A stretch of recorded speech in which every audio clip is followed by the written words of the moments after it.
அனைவருக்கும் வணக்கம். இன்று நாம் காண இருப்பது பஞ்ச தருக்களில் ஒன்றான மந்தாரை மலர் பற்றிய ஒரு ஆன்மீகம் மற்றும் ஜோதிட குறிப்பை பார்க்க இருக்கிறோம். மந்தாரை மலர் இது நவக்கிரகங்களில் சர்ப்ப கிரகமான ராகுவிற்கு உகந்த மலராகும். பஞ்சதருக்கள் என்று சொல்லப்படுகிற 5 கற்பக விருட்சங்களில் ஒன்று இதுவாகும். இந்த மந்தாரை திருவாரூர் மாவட்டத்தில் சிதலைப்பதி என்னும் கோவிலில் தலவிருட்சமாகவே உள்ளது. இது ராகு அம்சம் கொண்ட ஒரு கோவில் ஆகும். ராகு என்றால் நம் பாட்டன்.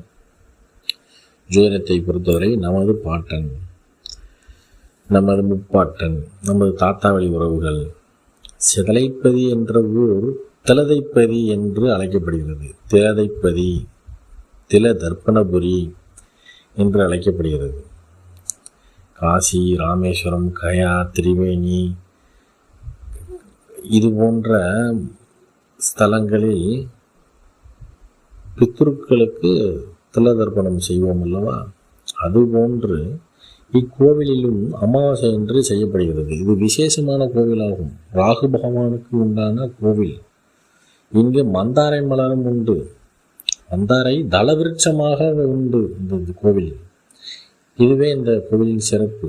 இக்கோவிலில் ஒரு முறையாவது சென்று சாமி கும்பிட்டு வருவது நல்லது. பித்ருக்களுக்கு தர்ப்பணம் செய்ய இருந்தாலும் அமாவாசை என்று செய்து வரலாம். நல்ல ஒரு பலனை கொடுக்கும், நல்ல ஒரு மாற்றத்தை கொடுக்கும். ராகு என்றால் ஜோதிடத்தை பொறுத்தவரைக்கு அதிரடியான பண வரவை பெருக்கக்கூடியவர். ஆடம்பர வாழ்க்கையை சுக்கிரனை தாண்டி, சுக்கிரனை விட அதிகப்படியான வாழ்க்கையை கொடுக்கக்கூடியவர். ஸ்பேர் பார்ட்ஸ், கார் ஷோரூம், தொழிலாக இருந்தாலும் பெரிய பெரிய தொழிலை அமைத்து கொடுப்பவர். அது போன்ற வலிமையான கிரகம் ராகு. ஆகவே ராகு திசை, ராகு புத்தி நடப்பில் உள்ளவர்கள் திருவாரூர் மாவட்டத்தில் உள்ள சிதலைப்பதி என்னும் இடத்தில் இருக்கிற முக்தீஸ்வரர், மந்தார வனேஸ்வரர், அவரை மந்தார வனேஸ்வரர் என்று சொல்வோம், முக்தீஸ்வரர் என்றும் சொல்வோம். அந்த கோயிலில் சென்று வழிபட்டால் நல்லது. நமது முன்னோர்கள், நாம் அந்த கோயிலில் வழிபட்டால் நம் முன்னோர்கள் முக்தியும் அடைவார்கள். நாம் அந்த கோயில் வழிபட்டால் அவர்கள் மனம் குளிர்ந்து நாம் நன்றாகவே வாழ்வோம். மாற்றங்கள் கிடைக்கும். அதுவே உண்மை.